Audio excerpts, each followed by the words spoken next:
Olá, meus amigos. Deus abençoe vocês. A todos nós necessitamos da bênção dele. Vamos tirar aqui os comentários, por favor, com licença. Então, Jesus, alertando os seus discípulos, os seus seguidores, porque eles estavam entusiasmados, mostrando Jesus o templo, as construções do templo que Salomão havia erguido. E Jesus, naquele momento, quando sentou com eles, ele disse: em verdade vos digo, não ficará aqui pedra sobre pedra que não seja derrubada. Jesus profetizou isso no ano 30, mais ou menos, da era cristã. Devia estar com 30 anos, por aí. Ele morreu com 33, e no ano 70, Roma invadiu Jerusalém e destruiu o templo e não ficou pedra sobre pedra. Aconteceu o que ele falou. Exatamente. E quando a gente vai lá em Jerusalém, você não vê nada a respeito do templo.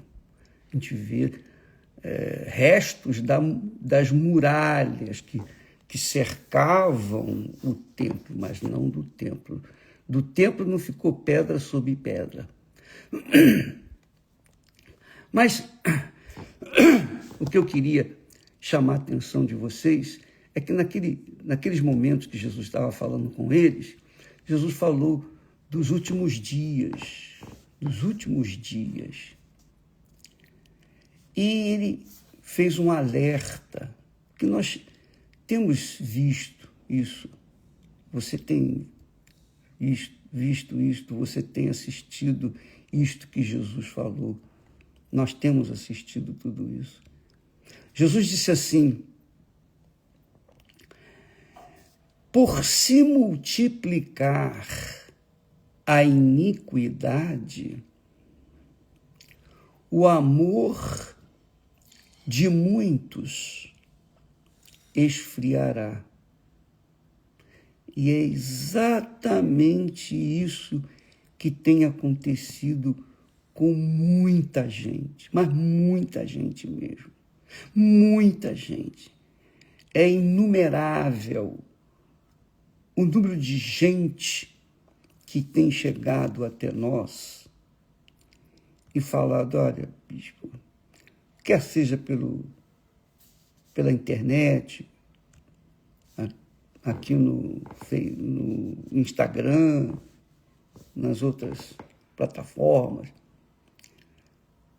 seja na igreja, andando por aí, você se senta num ônibus, conversa com uma pessoa e você fala da sua fé de Jesus e a pessoa logo diz assim: olha, eu também era assim, mas hoje eu desiludi de tudo, eu me desiludi de tudo, inclusive de Deus, porque eu criei tanto, eu era tão fiel, tão leal, mas a minha vida não andava, minha vida não refletia aquela fé que eu tinha, ou que dizia ter. Então nós temos visto uma massa humana de pessoas, massa de criaturas que eram cristãs, ou se diziam cristãs, mas se esfriaram, estão frias na fé. E elas querem voltar, mas há um desânimo, aquela moleza, sabe? Há dias que a gente levanta, puxa vida, não dá vontade de se levantar, dá vontade de continuar na cama, não é? Tem dias que a gente está mesmo, sei lá, entregue às baratas. Pois é, isso acontece com todos nós, todos nós. O fato é que assim também acontece do ponto de vista da fé. E o pior, da fé cristã. Jesus disse, e por se multiplicar a iniquidade, o amor de muitos esfriará. Vamos entender aqui a iniquidade, multiplicar a iniquidade. O que é iniquidade? Por que ele não falou de se multiplicar o pecado? Não, o pecado já se multiplica de forma violenta, com velocidade. Mas a iniquidade é diferente. A iniquidade é diferente. A Bíblia fala que, quando se refere à iniquidade, a iniquidade começou com Lúcifer, lá no céu. Ele estava no céu, servindo a Deus. Ele era um dos principais anjos, se não o principal anjo. Deixa eu dar uma olhada aqui, procurada aqui para ajudar você, porque é lá em Ezequiel, no capítulo 28, se eu não me engano, é isso, que fala sobre Lúcifer. Deixa eu procurar aqui. Diz assim, Ezequiel 28,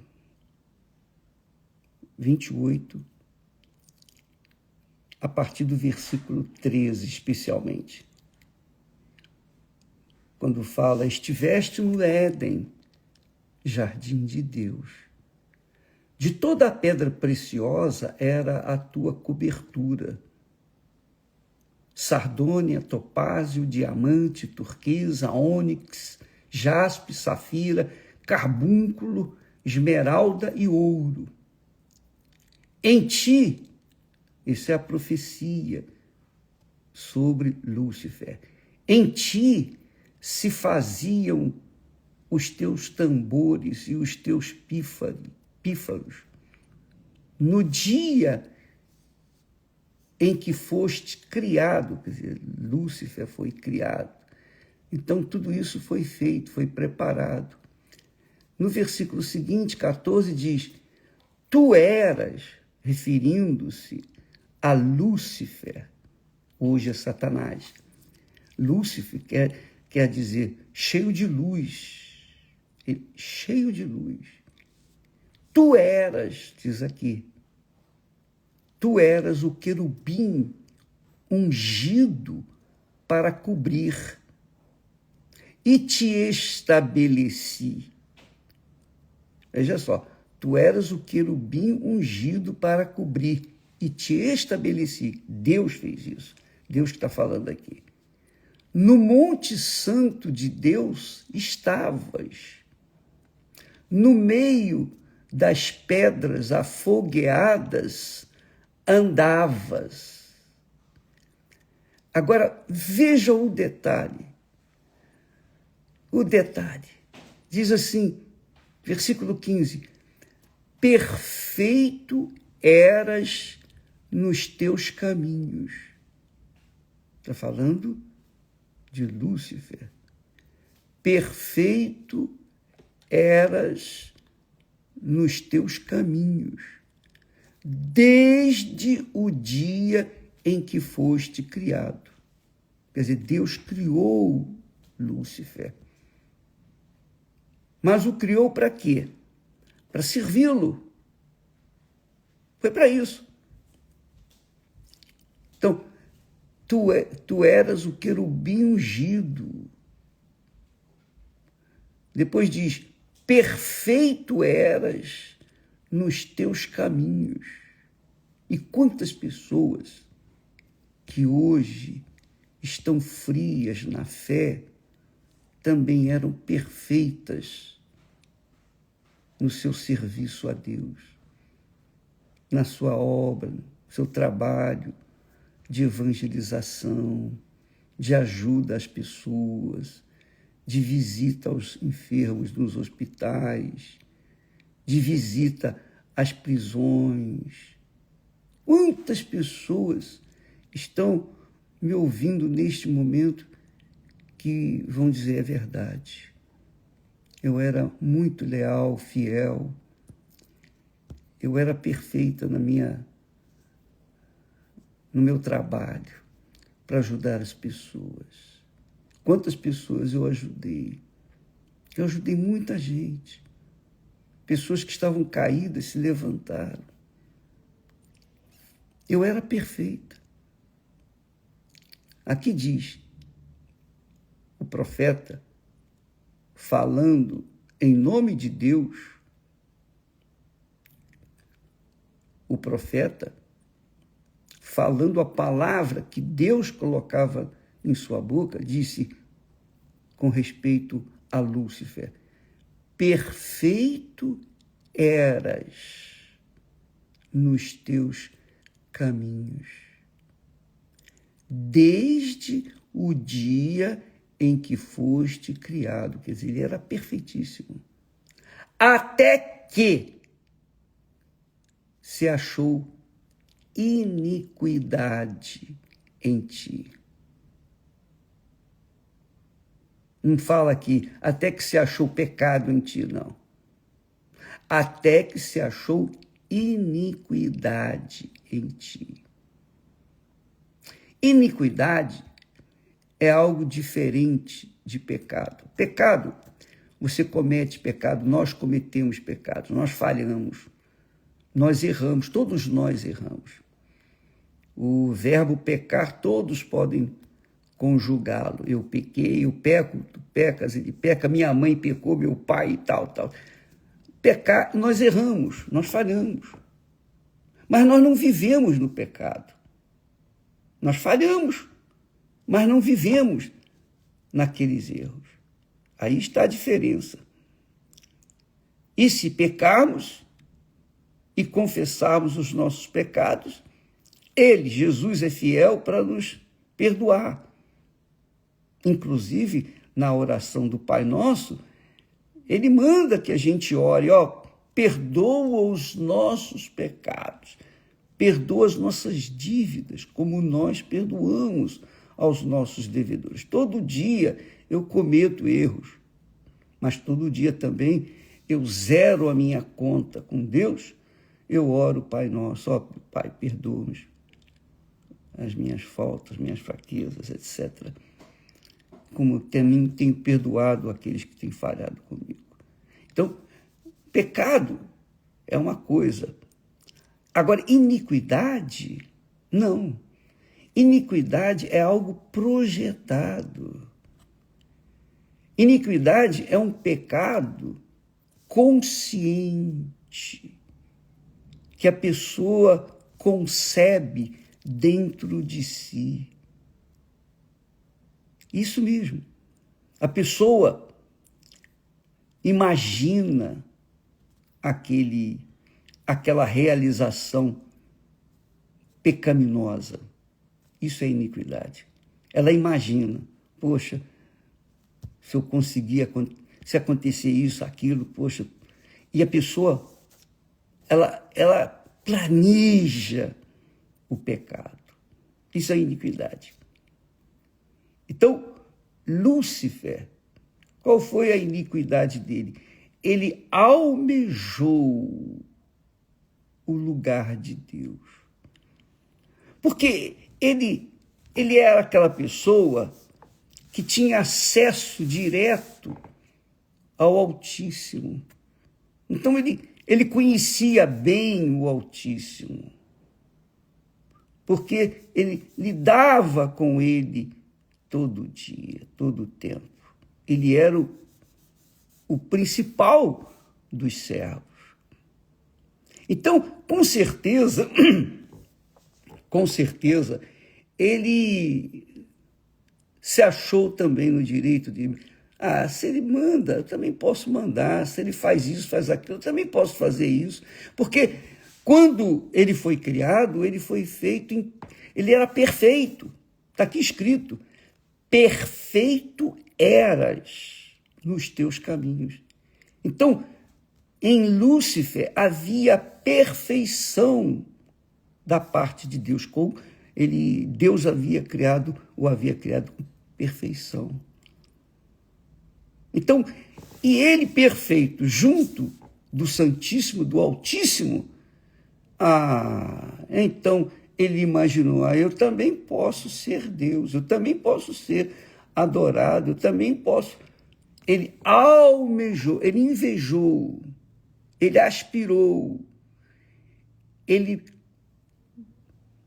bolou, planejou. E como ele fez isso? Eu penso, eu creio, isso é na minha cabeça. Não está escrito aqui, mas eu entendo assim, que ele tendo acesso a Deus, essa liberdade com Deus, ele dizia com certeza lá dentro de si, olha, eu não posso ser igual a ele, então eu vou fazer tudo contrário que ele faz. Se ele é o Deus do bem, eu quero ser o Deus do mal. Com certeza ele pensou, mas eu quero ser o primeiro, eu quero ser cabeça. Eu não quero mais ser o querubim, eu quero ser o próprio Deus. Só que do mal, ele não podia ser do bem. Então, por isso, ele foi expulso. Ele e a terça parte dos anjos foram expulsos do céu. Quer dizer, ele era tão sábio, tão inteligente, que ele conseguiu arrebatar ou enganar a terça parte dos anjos. Levou consigo a terça parte dos anjos, que certamente não eram perfeitos como ele. Não tinham o mesmo predicado que ele tinha. Então, a Bíblia fala que a iniquidade, a gente entende que a iniquidade é algo planejado, é um pecado planejado. A pessoa planeja, ela raciocina, ela elabora um plano diabólico para tomar posse de determinada coisa. Isso se chama iniquidade. Iniquidade. Então, Jesus aqui, ele fala exatamente assim a respeito dos últimos tempos, os últimos dias. Mateus 24:15. Ele diz assim,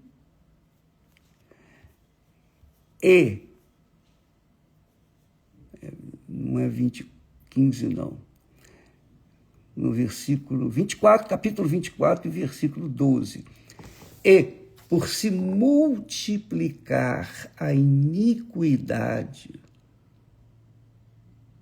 o amor de muitos esfriará. Veja que essa iniquidade aqui está tratando de pessoas que eram da fé, como o próprio Lúcifer era da fé, era o principal anjo de Deus.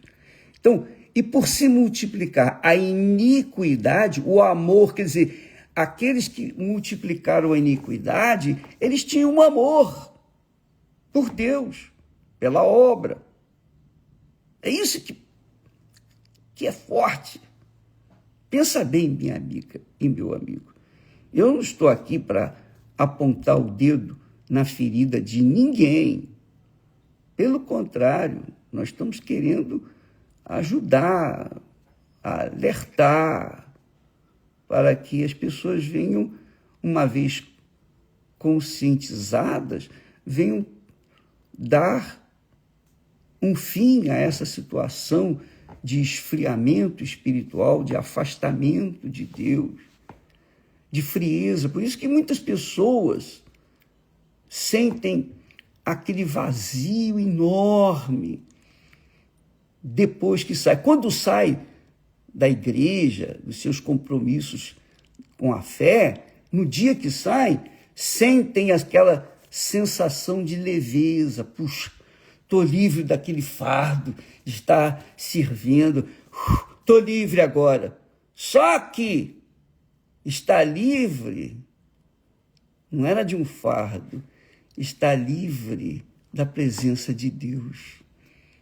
E aí vem o desgosto, a tristeza, aí vem a frieza, já não sente mais amor pelas pessoas.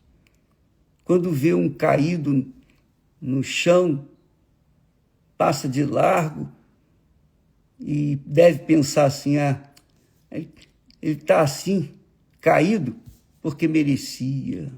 Ainda julga aqueles que estão caídos. Quando a pessoa esfria na fé, eu já ouvi falar sobre isso, eu ouvi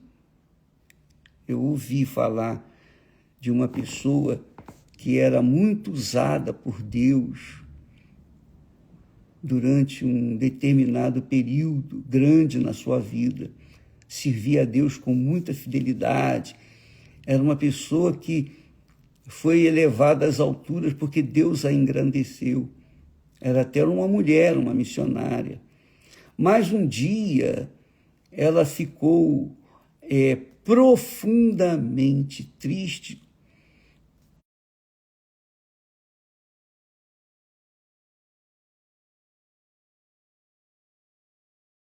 conscientemente não perdoava, mesmo sabendo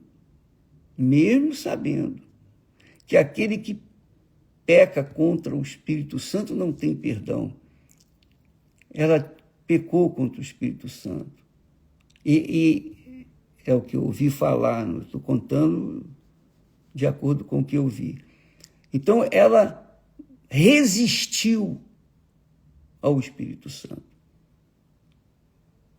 Ela resistiu. Ele falou com ela. Mas ela disse, não, eu não perdoo. Eu não perdoo. E o Espírito Santo, obviamente, se afastou. E ela caiu na frieza espiritual. Ela não conseguia mais sequer pensar nas coisas de Deus. Ela ficou sendo uma mulher cética, completamente desacreditada de tudo e de todos. Foi o pecado contra o Espírito Santo que eu ouvi falar. Não é o caso, por exemplo, você que está me assistindo neste momento, que talvez diga, meu Deus, será que eu pequei contra o Espírito Santo? Não. Quando a pessoa peca contra o Espírito Santo, ela cai na frieza total.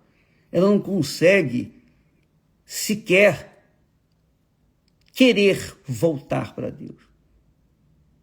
Ela não tem mais aquela aspiração, por menor que seja, de fazer a vontade de Deus, fazer a obra de Deus, de saudade. Ela não tem saudade de fazer a obra de Deus. Ela não tem nada, ela é fria, absolutamente fria. Como se fosse um bloco de gelo, espiritualmente falando. Então, quando uma pessoa dá à luz a iniquidade, então essa pessoa é muito difícil para ela sair daquela situação. Se pecar contra o Espírito Santo, aí já não tem mais jeito, aí não tem solução. Jesus também fala que o pecado contra o Espírito Santo não tem perdão. Você pode pecar até contra o próprio Jesus, mas contra o Espírito Santo não. Por quê? Porque é o Espírito Santo que nos dá a fé. E se você resiste, a fonte da fé, quem vai te dar a fé? Entende? Então, amiga e amigo, cuidado. Não brinque com Deus. Deus não é homem para que se brinque com ele, para que se fique de mal com ele, nada disso. Deus é Deus. Ele é o Senhor, o Criador, temível. E nós temos que temê-lo. O princípio da sabedoria é temer a Deus. Então, nós estamos vivenciando esses dias, especialmente neste domingo, depois de amanhã, quando todos nós, pastores, bispos, obreiros, obreiras, o povo, os membros, todos nós vamos estar unidos em todo o planeta, numa só fé, num só espírito, num só coração, buscando, clamando, pedindo, insistindo com Deus para restaurar, resgatar aqueles que estão caídos, mas que ainda resta esperança, porque ainda há um resquício de fé, por menor que seja essa fé, por menor que seja, por mínima que seja, essa pessoa venha voltar ao primeiro amor. Então, Deus é Pai, e Deus é amor, e Deus é perdão, e Deus é misericórdia, e Deus é grande. E Ele está sempre pronto para estender a mão àqueles que se voltam para Ele. A Bíblia está repleta de testemunhas de pessoas que estavam... Nós temos, por exemplo, o caso de Manassés, foi o rei foi o pior rei de Israel, cruel. Ele ofendeu Deus, ele ofereceu filhos dele como sacrifícios no templo de Deus, coisa dessa natureza. Ele sacrificou crianças inocentes. Então Deus o puniu e o levou preso pelo nariz para o exterior, para os inimigos. E quando esse homem, Manassés, estava lá no calabouço, gemendo, urrando, ele invocou a Deus e Deus o perdoou e o trouxe de volta para Israel e colocou no lugar que ele estava. Veja que misericórdia de Deus.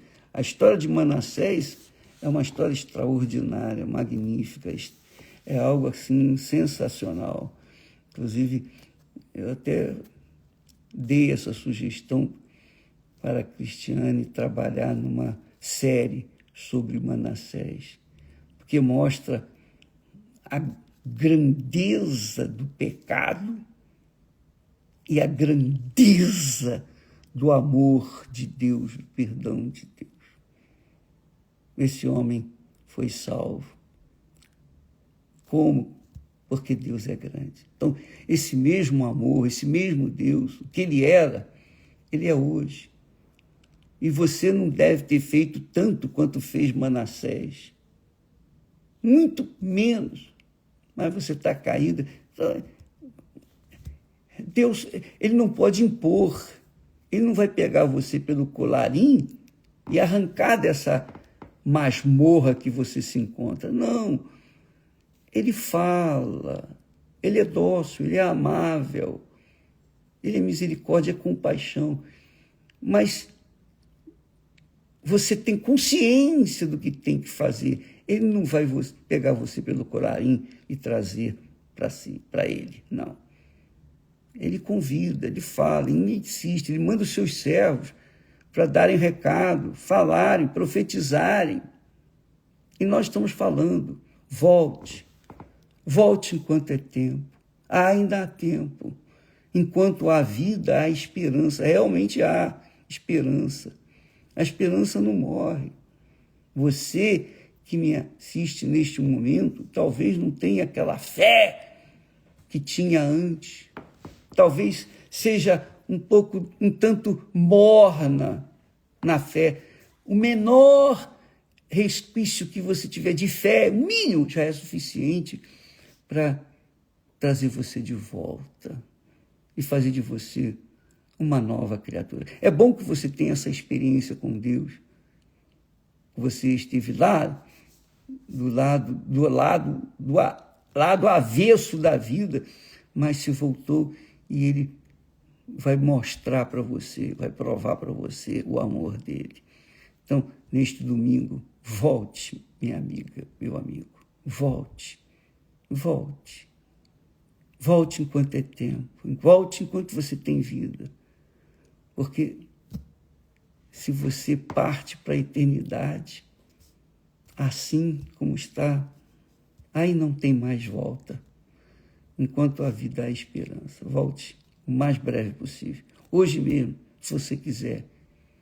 Todos nós estamos de braços abertos, não para condená-la, não para criticá-la, não olhar de menesgueio, nada disso, mas para estender a mão, porque se estivéssemos no seu lugar, nós faríamos isso, nós voltaríamos, com certeza, porque dura coisa é a frieza espiritual. Jesus disse que nos últimos tempos, nos últimos dias, por se multiplicar a iniquidade, o amor se esfriará. E esse amor frio, se você não ama a Deus, como é que você vai amar as outras pessoas? Se você não ama a Deus, você não vai amar nem a si mesmo, não é? Pessoa que esfria no amor, eu penso, acredito, ela não ama nem a si própria, mas se você tem um pouquinho de amor próprio, por mínimo que seja, volte rápido, porque ele vai se aquecer e Deus vai usar você para testemunhar para outras pessoas a grandeza de amor e do perdão que ele tem para com todos os que o invocam com sinceridade. Deus abençoe e até amanhã, em nome do Senhor Jesus. Amém. Graças a Deus.